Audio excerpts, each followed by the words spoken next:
Compassion and unwavering adherence to decisions.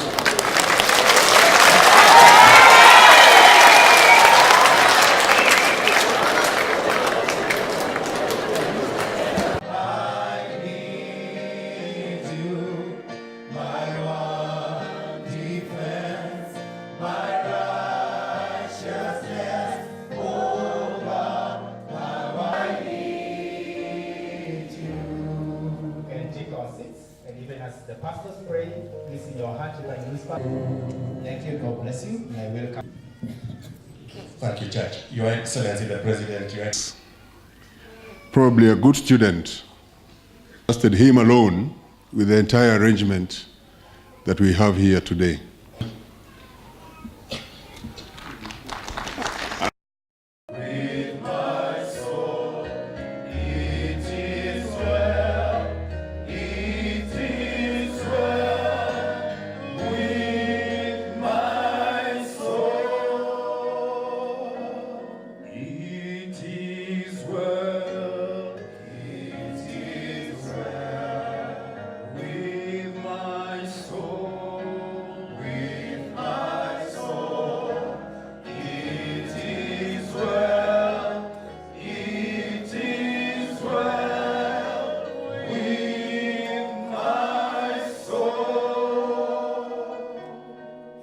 Your hearts be troubled. Believe in God, believe also in me. In my Father's house are many rooms. If it were not so, would I have told you that I go to prepare a place for you? And if I go and prepare a place for you, I will come again and will take you to myself, that where I am you may also, and you know the way to where I am going. Allow me to take you through the first reading in the book of Psalm, chapter 90, verse 12 to 17. Verse 12, teach us to number our days, that we may gain a heart of wisdom. Verse 13, I met Mr. Kabage in 1991 when I was a student who was finishing her fellowship in insurance. And like many have said, he picked me up amongst many. I didn't know him before then. I was going forward as a student who had graduated and done well, and he picked me up when he was starting the insurance company. And since then, it's been history. We have continued to work together many years. And so as a board, Mr. Kabage, our group chairman, did his part to ensure that the foundation of Pacific was sufficiently reinforced to withstand any storm. While this particular storm may have sprung a surprise and left us shaken to the core, we are still standing. We know that Chairman, in his meticulous nature, would have expected us to show up and uphold the integrity of this great ship, Pacific Group. On behalf of the Board of Directors of Pacific, allow me to express our pain following the untimely demise of our group chairman, Mr. Kabage, a man whose visionary leadership successfully steered the group of companies in a highly competitive business environment. I think somebody has mentioned how tough it is to do insurance. You can imagine leading organizations to do the same business. We as the board, we affirm our commitment and unwavering support in advancing the ideals upon which Chairman's commendable legacy stands. In the dynamic and often cutthroat world of insurance, Chairman's character traits, and his qualities, which have been mentioned here, but for the sake of affirming the same, I would want to repeat, honesty, integrity, and discipline, and to a large extent reflect the values of the Pacific Group. And towards these, Chairman came up with the tagline of his companies, and this is the seal of unbroken promise. Pia kuchukua nafasi kusema mimi binafsi Bwana Kabage nimemjua kwa muda mrefu, kuanzia nianze siasa, lakini si hizo za 1960s, but kila mtu wako na zamani yake. Katika zamani yangu, in the last 10 years, we have walked the journey together, and I must say that he is a man of great honor. He's a man who kept his word. He's a man who was very professional, and a lot of times when we met from 2013 and before, even in his campaigns, he ran them professionally, which is sometimes not exactly what many of us do. And I think also, while saying that, I must say Kabage always spoke the truth. And sometimes, you know, too much truth in politics can be dangerous because public sometimes likes being fed with truths and half-truths and that kind of thing. But Mr. Kabage said it as it was. He may not have gone to Parliament or to Senate or any other office, but we shall remember him for his greatest ideas. We will all go to Parliament. Many may have gone to Parliament or even being a governor or any other position, but it is your ideas, the ideas that you propel, the people you nurture, like the young man who stood here, that will be remembered for many years to come. I remember during my inauguration as governor here, he came with a young lawyer and said, just 1 minute, I'm only asking of you, please take care. A very young lady who wanted to join the county, do legal issue and so on and so forth. But like the young man said, he was always mentoring and nurturing somebody. And I think this is really what we must say, that our young people are deserving of people who can hold their hand to the next level. And Mr. Kabage has left a mark in that area. Allow me also to say that in our interaction, Mheshimiwa Kabage wasn't a pretender. He loved this country with his heart. Anytime we went for lunch, you know, from the village, we don't get good lunch. Mheshimiwa Kabage has a very good kitchen in his office.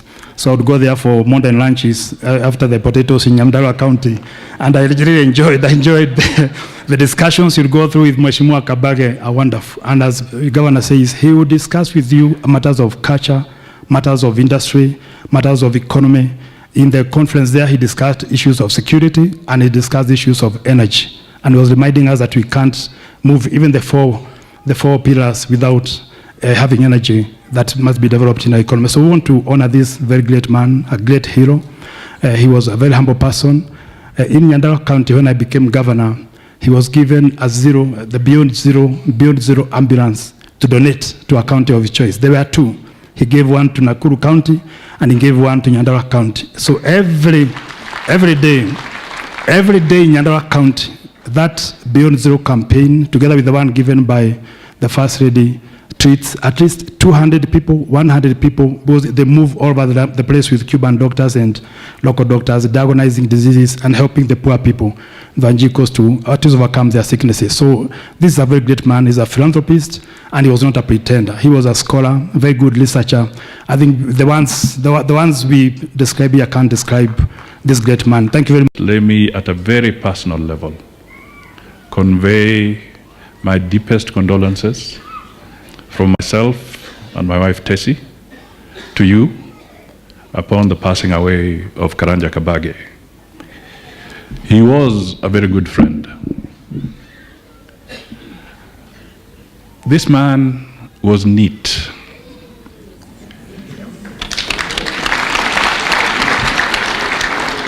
Very neat. His dressing immaculate. His office neat. His house neat. His garden very neat. Until my wife was telling me that when you get to Nakuru, tell Joyce and the family that they had green fingers, because they made the environment wonderful. You would walk and Kabage's garden is excellent. And that was him. He wanted a neat government. He wanted neat business. He wanted neat leaders. He wanted neat judicial services. He wanted neat politics. He wanted everything neat. Many of us grew under the tutelage of Karanja Kabage. I know many people don't have that history.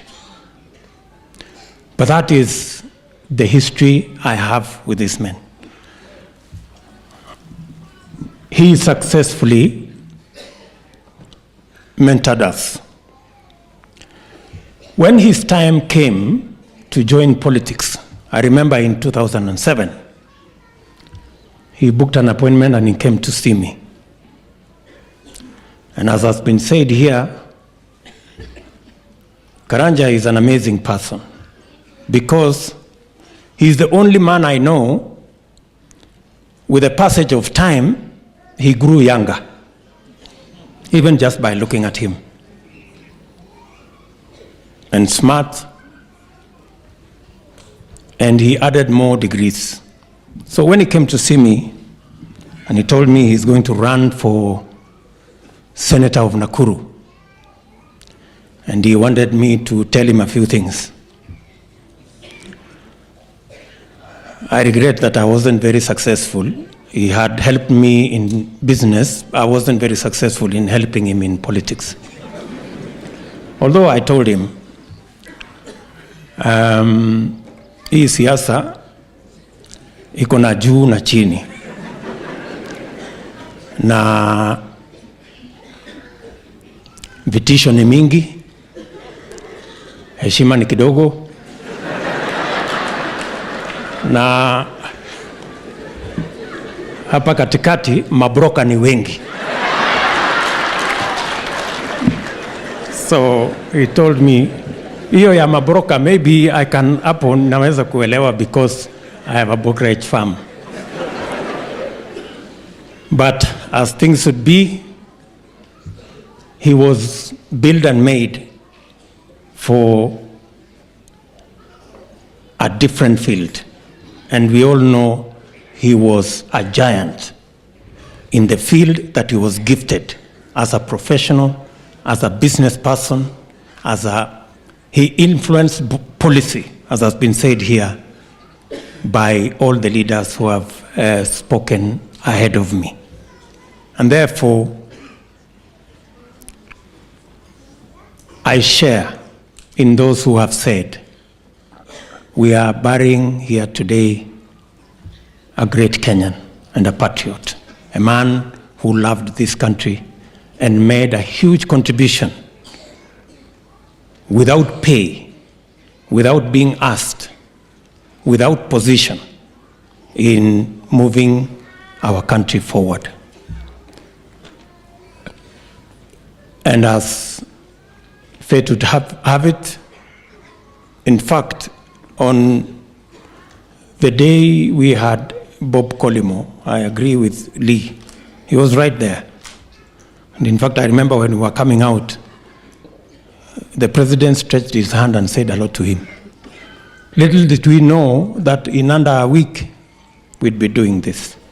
Again, it just helps to show that life is what it is, but it is God who finally determines our fate. Your Excellency, in conclusion,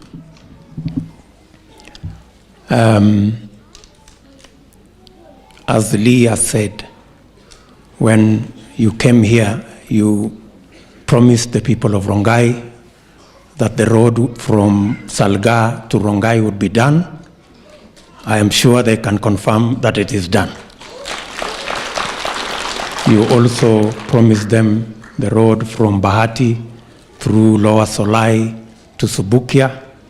I was here on Sunday on that road, and I can confirm to you, Your Excellency, it is 60-70%. It's moving. And many of the other programs that are going on in this county. We will continue, Your Excellency, to work with all the leaders to make sure that the programs of the government that you run continue to be executed in accordance with the promise that you made to the people of Kenya. With those many remarks, ladies and gentlemen, let me request His Excellency, the President of the Republic of Kenya, to come and make his remarks. Your Excellency, sir. Tumekuja kuaga rafiki yetu na ndugu yetu KK. Na vile mmesikia rafiki yangu na ndugu yangu Musalia amesema, KK alikuwa ni mtu mungwana.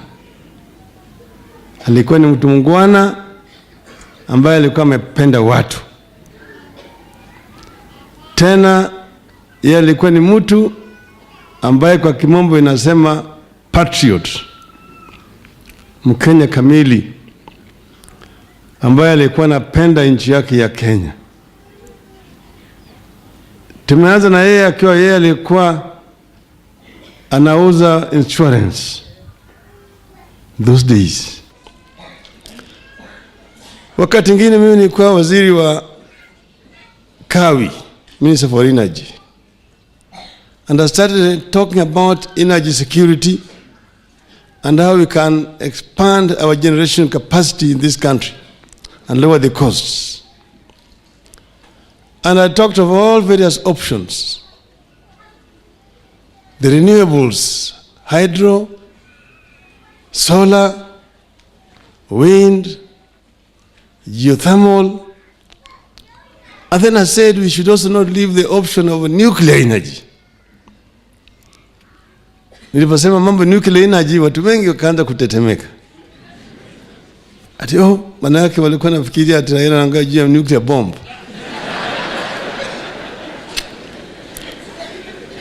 I told them there's what is called peaceful use of nuclear energy. When I made the statement, KK came to my office. He said, I want to see you. I said, this is what I've been thinking about. That for us to get security, you need to look at the nuclear option, because it gives us opportunity to install a plant with a big capacity. Then we now start on to complement with other sources of energy. And that's how he found himself first in that committee of nuclear, later on in the commission of nuclear. He was very passionate. The other time he told me, I'm going to university. And he said it is possible in this country to acquire wealth genuinely, cleanly, without resorting to corruption. This is something that we need to emulate from our brother KK. Ukiwa mwanasiasa, sio tu kufikiria juu ya tumbo yako. Ujiulize utaboresha maisha ya wananchi kwa njia gani? Ukiwa daktari, sio kusema tu nagojea mshahara na sitafanya bila mshahara, na hapo mtu anafariki. Ukumbuke maisha ya mwananchi, maisha ya mwenzako ni muhimu zaidi ya ile ambayo unaweka kwa mfuko yako. Na tukifanya hivyo, hiyo Singapore ya ndugu yetu Mheshimiwa Musalia Mudavadi, it will be there.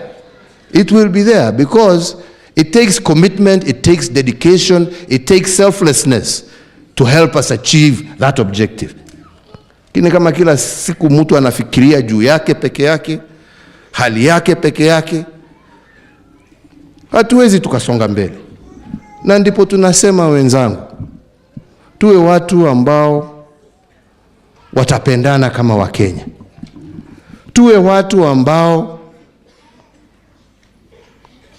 watakata hii tabu yetu na shida za upuzi za kikabila. Mambo haya haiwezi yatusongeshe mbele.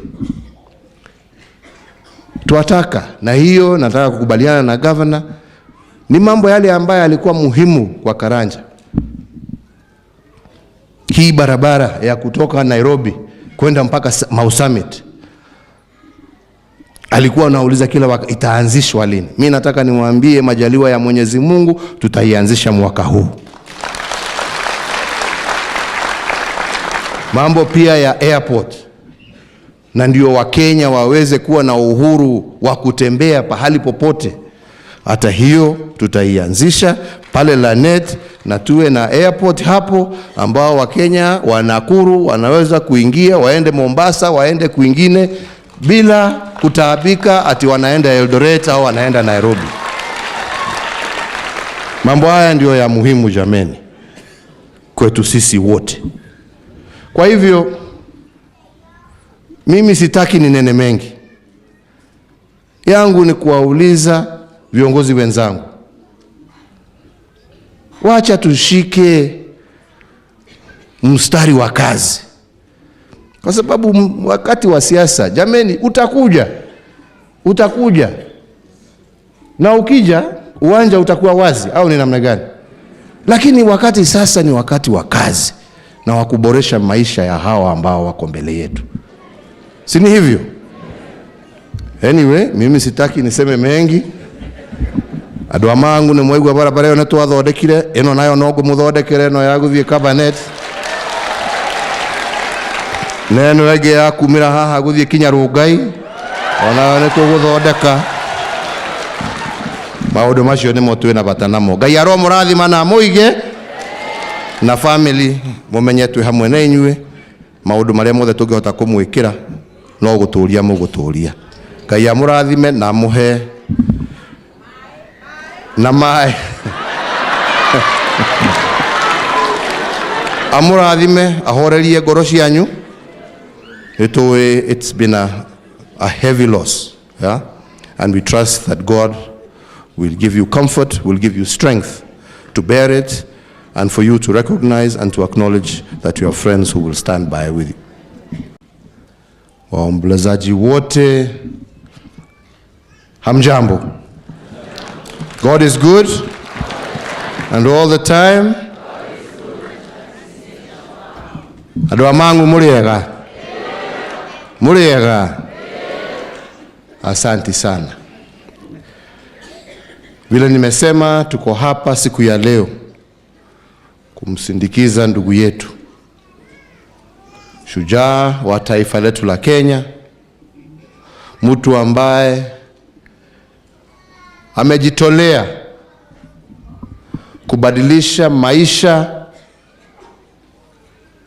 na pia kubadilisha nchi yetu, na kubadilisha maisha na nchi yetu kupitia jasho na kazi kubwa ambayo ametekeleza, haswa katika industry yake ya insurance kutoka wakati alianzia, lakini pia katika sekta mbalimbali za taifa letu la Kenya.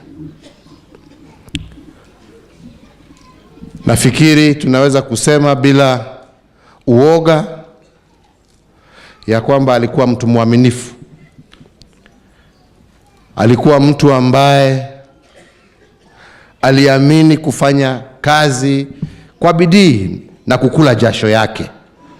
Dale ya gathithino ya mudoge, ale ya gathithino yake. Lakini pia alikuwa anashughulikia mambo mengine ambayo inahusu maisha ya Wakenya.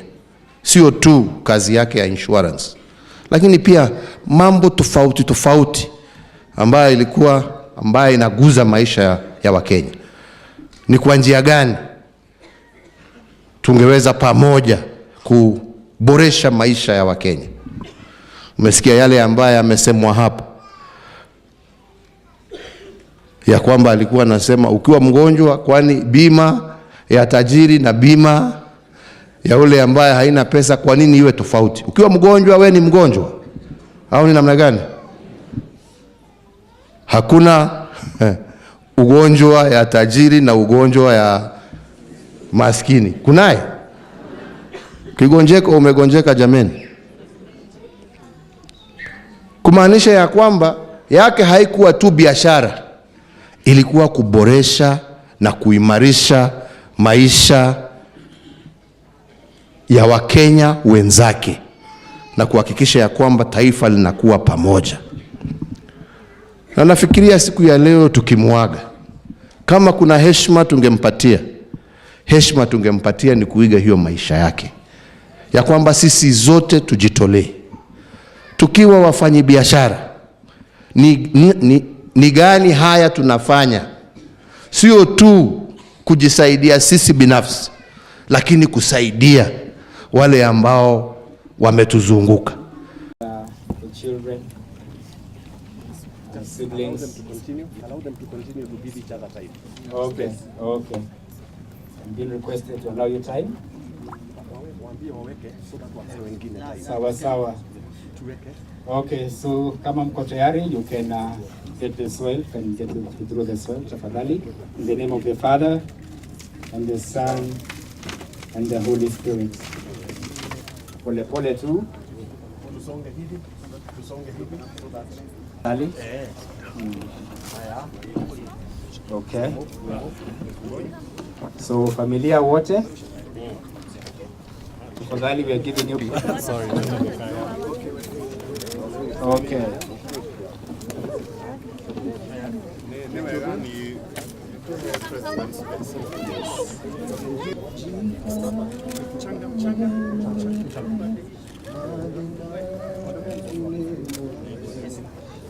Asante Rais wetu mpendwa. Nitamwalika Naibu wa Rais Daktari William RUTO. Karibu Naibu wa Rais, tafadhali mwenye mchanga kwa haraka. Mungu akubariki. Aliyekuwa Waziri Mkuu Raila Odinga, karibu tafadhali. Mungu akubariki. Mheshimiwa Raila Odinga.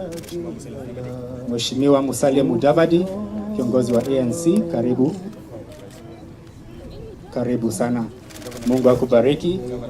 Gavana wetu Lee Kinyanjui na Gavana wa Nyandarua Kimemia, karibu. Asante Gavana Lee Kinyanjui, asante Gavana Kimemia. Ya kwanza inawekwa na nani? Mheshimiwa Rais, tutaomba utukubalie tuwe kwa ajili ya kazi ambayo ingependa kufanywa mahali hapa ili tuweze kuondoka kwa ajili ya nafasi hii. Ua litakalofuata ni la mama, tafadhali liwe karibu. Na niombe wale tuko pale turudi nyuma kidogo au tuishika ua lenye ishara ya the heart, ishara ya upendo. Asante.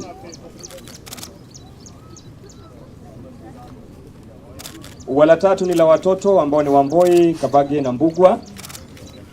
Mbugua, Kabage and Wamboi watawekelea hapo.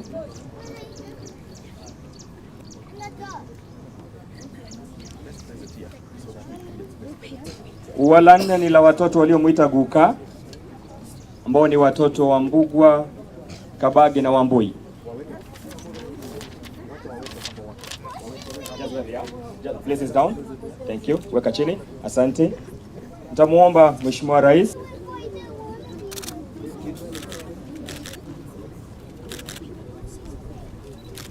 Asante sana Mheshimiwa Rais. Nitamuomba Mheshimiwa Naibu wa Rais Daktari William RUTO naye aweze kuwekelea lake. Mheshimiwa Naibu wa Rais. Asante. Aliyekuwa Waziri Mkuu naye atafuata Mheshimiwa Raila Odinga.